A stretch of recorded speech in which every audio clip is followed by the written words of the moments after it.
The table did not break because someone won. It shattered because something impossible happened. Two completely different forms of power met at a point where neither physics nor experience could fully contain them. On one side sat a man who looked to the untrained eye almost fragile. 140 pounds, lean, compact, controlled, not built for brute force, but refined for something far more dangerous. Bruce Lee. On the opposite side sat a woman who represented the absolute peak of raw human strength. Margaret the Mountain O'Brien. 260 pounds of dense muscle, forged through years of relentless competition. 7-time undefeated world arm wrestling champion. A force nature itself would respect. Between them stood a standard oak arm wrestling table, thick, reinforced, and designed to withstand years of punishment from the strongest competitors on earth. It had survived everything until now. It lasted 4 seconds. Los Angeles Sports Arena, November 1971. The arena was alive. Crowds filled the stands, the air buzzing with anticipation. The International Strength Athletes Exhibition had brought together elite competitors from across the world. Powerlifters, strongmen, wrestlers, and arm wrestling champions. But there was one name that overshadowed them all: Margaret O'Brien. She had just returned from Moscow 3 weeks earlier, where she defended her title against the Soviet Union's top contender. Another victory, another dominant performance. Her record remained untouched, over 200 matches, 0 losses. She had faced men. She had faced champions. She had faced champions. She had faced doubters. All of them fell the same way. Fast, decisive, unavoidable. Her right arm alone measured 19 inches around the bicep. Her grip strength was something most people couldn't even comprehend. She could curl 185 pounds repeatedly as if it were routine. Journalists called her the strongest woman alive, and no one argued, because no one could prove otherwise. An unexpected presence. Bruce Lee was not supposed to be there. He wasn't part of the exhibition. He wasn't scheduled to perform. He wasn't even there for publicity. He came for a simple reason: to support a friend, a powerlifter competing in the deadlift category. Bruce stood quietly near the edge of the arena floor, observing, watching, analyzing. That was his nature. Even outside of martial arts, he studied movement, mechanics, efficiency. Every human action fascinated him. And then, as often happened, attention found him. A journalist recognized him. Bruce, quick question about your upcoming film. The interview began casually, but it didn't stay that way, because someone else was listening. The first encounter, Margaret turned her head. She heard the name, she saw the crowd gather, and then she saw him. Her first impression was immediate and honest. Small, too small. She approached, curiosity outweighing judgment. "You're a movie star?" she asked, extending her massive hand. Bruce shook it, calm, respectful, but observant. He immediately felt the density of her grip, the kind of strength that didn't come from training alone, but from genetics refined by discipline. "I make films," Bruce replied, "action films." Margaret smiled, not mockingly, but with genuine interest. "With that frame," she said, "you must rely a lot on camera tricks. No insult, just logic from her perspective. No insult, just logic from her perspective." Bruce smiled. "I weigh 140 pounds, he said. "You're correct. And yes, there are techniques in film, but most of what you see is real." That answer didn't dismiss her. It intrigued her. The challenge that wasn't meant to happen. A journalist nearby sensed something, a story, a moment. "Margaret," he interrupted, "would you arm wrestle him?" The question hung in the air. The crowd leaned in. Margaret laughed, not out of disrespect, but disbelief. "I'd heard him," she said honestly. "I outweigh him by over 100 pounds. This isn't a contest." Bruce didn't react emotionally. He understood. Her concern wasn't arrogance. It was responsibility. "I understand," Bruce said calmly, "and you would likely win. But I'm interested in something else. The technique of arm wrestling, that shifted everything. This wasn't ego. This was curiosity. Margaret paused. She had faced hundreds of opponents, but never someone like this. Someone who didn't care about winning, someone who wanted to understand. All right, she said finally, but we stop immediately if there's risk of injury. Bruce nodded. Agreement made. Within minutes, the exhibition organizers cleared the stage. A spotlight formed, and word spread through the arena like wildfire. The crowd gathers, people abandoned other events. They moved toward the arm wrestling stage because something unusual was about to happen. A mismatch, a curiosity, a question. Could technique survive against overwhelming strength? They sat across from each other, and now the difference was undeniable. Margaret's arm looked like it belonged to a different species. Bruce's hand disappeared inside hers. The referee stepped in, positioning, grip alignment, elbows placed firmly on pads, ready, silence. Though, the first second Margaret applied minimal pressure, 30%, controlled, measured, enough to dominate, but not injure. Bruce felt it instantly. This wasn't normal strength. This was something heavier, denser, more absolute. He adjusted his posture, not just his arm, but his entire body. Feet grounded, core engaged, spine aligned. He wasn't resisting with muscle alone. He was structuring himself. The second Margaret increased to 50%. Expecting immediate collapse, it didn't happen. Bruce's arm held, not winning, but not losing. The crowd reacted. Confusion, whispers. That shouldn't be possible. The third second, 70%. This was the level she used to defeat trained male competitors. Bruce's arm trembled, but it didn't fall. Something was wrong, or something was different. Margaret's focus sharpened. This was no longer casual. This was a problem to solve. The fourth second begins, 90%. Full competitive instinct activated. Bruce's arm finally moved, slightly, 15 degrees toward defeat. The crowd leaned forward. This was it. This was where it ends.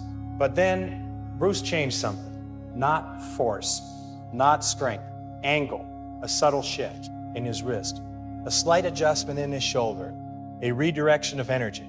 Margaret's force no longer landed perfect, not enough to stop her, but enough to disrupt her.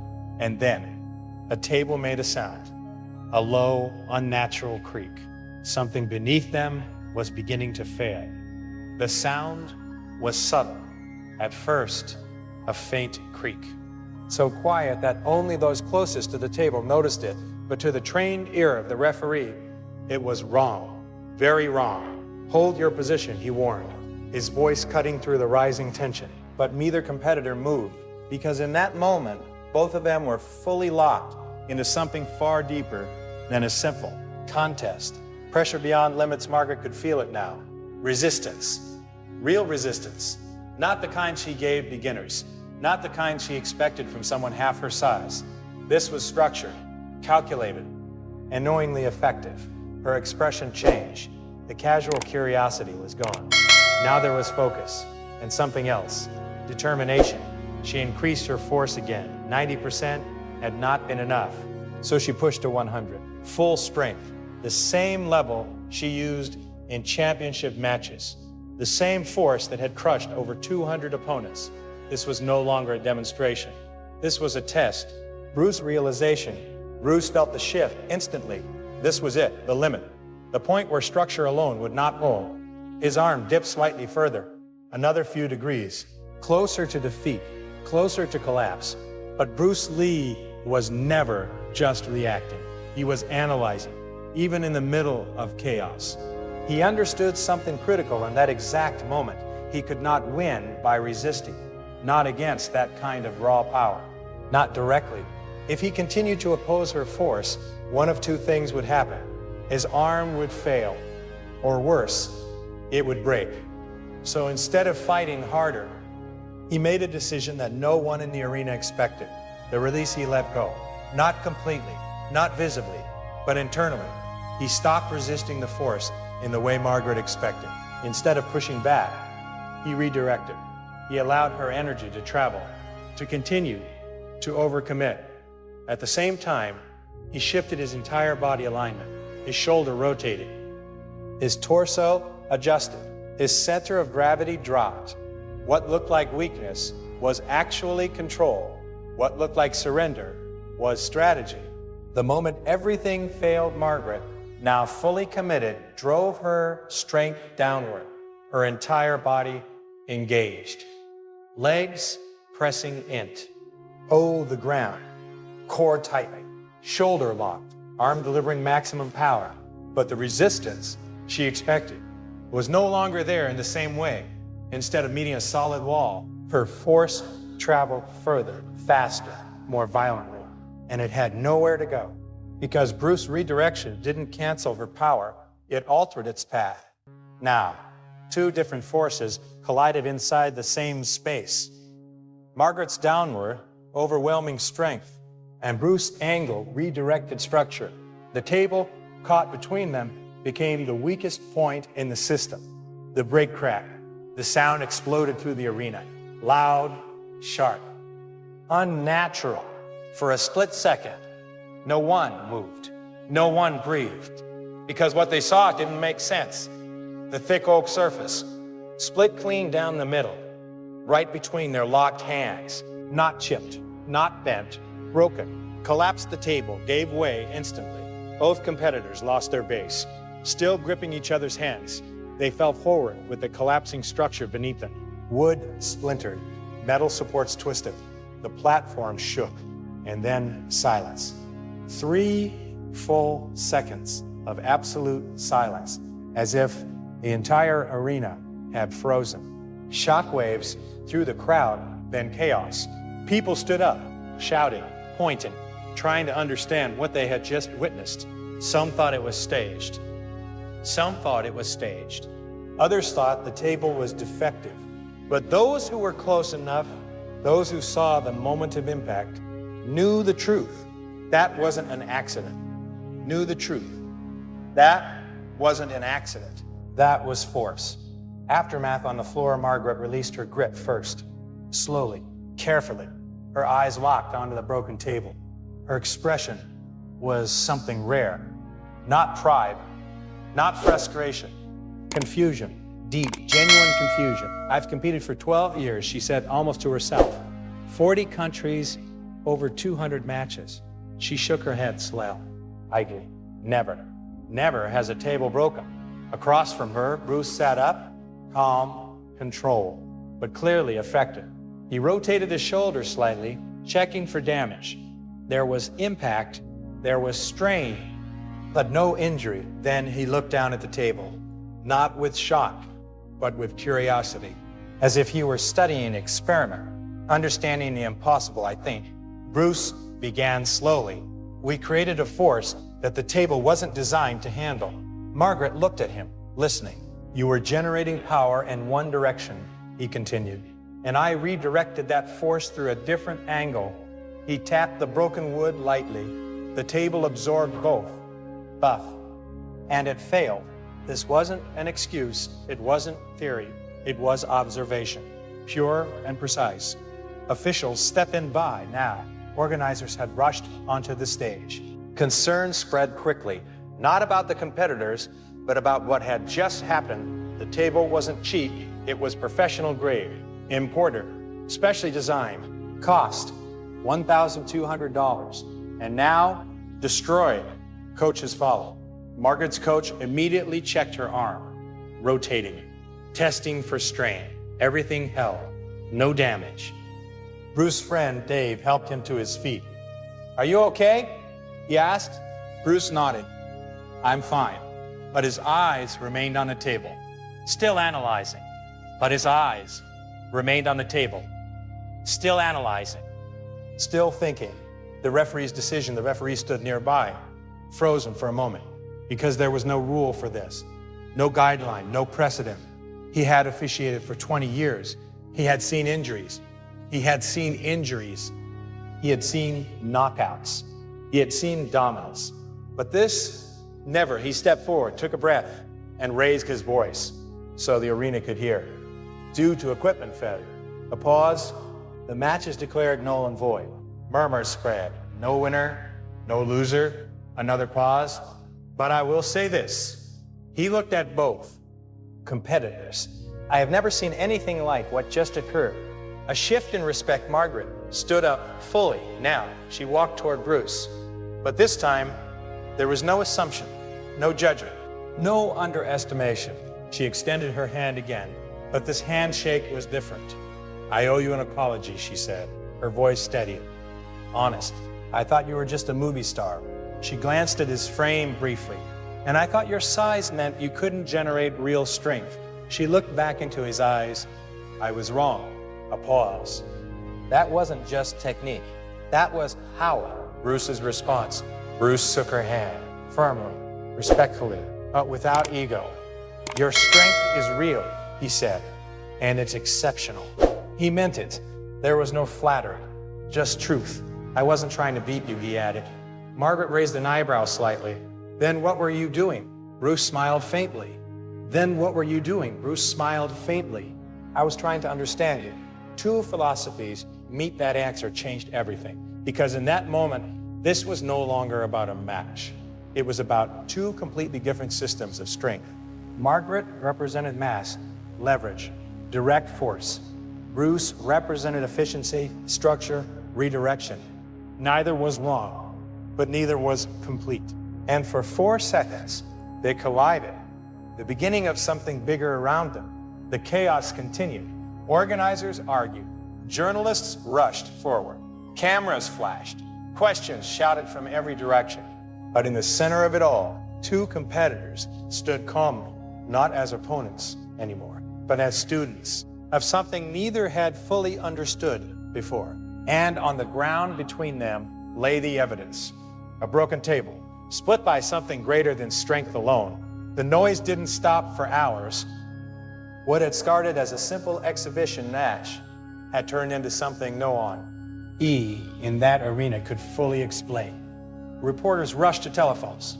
Photographers guarded their film like it was gold. Athletes from other events abandoned their competitions just to come and see the broken remains with their own eyes. Because this wasn't normal. This wasn't just a contest gone wrong. This was something unprecedented. At the center of it all, still calm, still composed, stood Bruce Lee and Margaret O'Brien. Not as rivals anymore, but as two people trying to understand what had just happened. A conversation that changed everything. They moved away from the noise, away from the crowd, away from the chaos. And for the next 30 minutes, they talked. Not about winning, not about losing, but about how. Margaret spoke first. I've spent my entire life building strength, she said. Muscle, leverage, position. I know exactly how my body generates force. She paused, thinking back to the moment. But what happened there, that didn't feel normal. Bruce listened carefully, then responded with clarity. Your strength is direct, he said. It moves from your muscles into your arm with very little loss. He gestured subtly, explaining through motion. It's powerful, extremely powerful. Margaret nodded. That part she understood. But your approach, she said, narrowing her eyes slightly. That wasn't direct. Bruce smiled faintly. No, he said. It wasn't. The hidden difference. Bruce leaned slightly forward, not aggressively, but with intent. When you pushed, he explained, you used your arm, your shoulder, and your mass. Everything moved in one direction. Margaret nodded again. That's how arm wrestling works? Bruce shook his head gently. That's how it usually works. A pause. I used something else.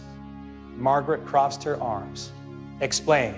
Bruce placed his hand lightly on the edge of a nearby surface. I didn't rely on my arm alone, he said. I connected my entire body. He tapped his foot lightly against the ground. Force started here, then his leg. My legs, then his core, my center. Then his spine, my structure. Finally his arm, and only then my hand. Margaret watched carefully, processing. You weren't pushing me, she said slowly. Bruce nodded. I was channeling force through you. Two systems of power in that moment. Something became clear. Margaret represented maximum output. Bruce represented maximum efficiency. One was overwhelming. The other was precise. One dominated through pressure. The other adapted through understanding. And when those two systems met, something unpredictable happened. The journalists tried to explain. By the next morning, the story had spread. Newspapers struggled to frame it. Some called it the match with no winner. Others, the day's strength broke itself. But no headline truly captured the reality, because this wasn't just sports. This was physics. Engineers enter the conversation. One reporter took the story further. He contacted structural engineers, experts in materials, in stress limits, in failure points. He showed them photographs of the table, detailed images of the fracture, clean, sharp, split directly through the center. Their conclusion, disturbing. To break oak of that thickness, the force required would need to exceed 4,000 pounds of concentrated pressure. 4,000. That wasn't normal. That wasn't expected. That wasn't even supposed to be possible in that context. Individually, neither Bruce nor Margaret could generate that level of force. But together, at the exact wrong angle, at the exact wrong moment, yes. What actually happened, the engineers explained it simply. Margaret applied maximum downward force. Bruce redirected that force off axis. Instead of canceling each other out, the forces multiplied stress inside the structure, not evenly, not safely, but destructively. The table didn't fail because it was weak. It failed because it was caught between two incompatible directions of power. It became the victim of a collision it was never designed to handle. Margaret's evolution, Margaret never forgot that moment. In interviews years later, she spoke about it often, not as an embarrassment, but as a lesson. I always believed strength was enough, she said. But that day taught me something different. She began changing her training, not abandoning power, but refining it. She studied positioning, angles, efficiency, things she had once considered secondary, and the result? She became even more dangerous. She defended her title 3 more times and then retired, undefeated. Bruce's perspective, for Bruce, the experience became something else, literally, a teaching, an example, a real-world demonstration of something he had always believed. Strength alone is limited, spink alone is limited. But he never disrespected power, never dismissed it. Instead, he clarified the truth. Technique can close the gap, but it cannot erase reality. Bruce knew if Margaret had approached that match differently, if she had combined her strength with the same level of technical precision, the outcome could have been very different. The table that became a legend, the broken table, didn't disappear. It became a story, a symbol. Within arm wrestling communities, it turned into something almost mythical. People debated it, argued about it, studied it. The Swedish manufacturer who built the table didn't believe the reports at first, so they investigated. They requested evidence, photos, witness statements, and eventually they confirmed it. The break was real, and it wasn't due to defect. It was due to extreme and unusual force application. After that incident, they redesigned their tables, stronger cores, reinforced structures, built to handle stress from multiple angles. Because of one match, 4 seconds long. Scientists and biomechanics years later, when footage surfaced, scientists became interested. Biomechanics experts analyzed the movement frame by frame. What they found was remarkable. Bruce's body showed complete kinetic chain integration, from feet to legs, to hips, to spine, to shoulder, to arm, to hand.